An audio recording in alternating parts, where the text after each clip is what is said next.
ఓం గం గణపతయే నమః. ఓం నమః శివాయ. ఓం నమో భగవతే వాసుదేవాయ నమః. చూడండి, ఈ సింహరాశి అగ్నితత్వాన్ని కలిగి సూర్యునిచే పరిపాలింపబడుతూ ఉంటుంది. ఈ రాశి వారు నాయకులుగా, అధికారులుగా వ్యవహరిస్తుంటారు.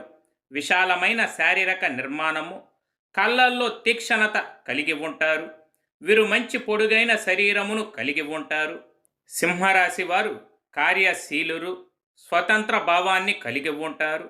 వీరు పరిశుభ్రతను అధికంగా పాటిస్తారు. గొప్ప ఆశయాలను కలిగి ఉంటారు. కోపము, దీర్ఘ ఆలోచన, అనాలోచిత ప్రతిస్పందన వీరి లక్షణాలు. బాధ్యత గల కార్యక్రమాలను చాలా శ్రద్ధగా నిర్వర్తిస్తారు. వీరు జీవితంలో ఎప్పుడూ ఒకే రకంగా ఉండటానికి ఇష్టపడరు. వీరు తమకు ఉన్న పరిమిత వనరులతోనే అపరిమిత సౌఖ్యాలను పొందేందుకు ప్రయత్నిస్తుంటారు.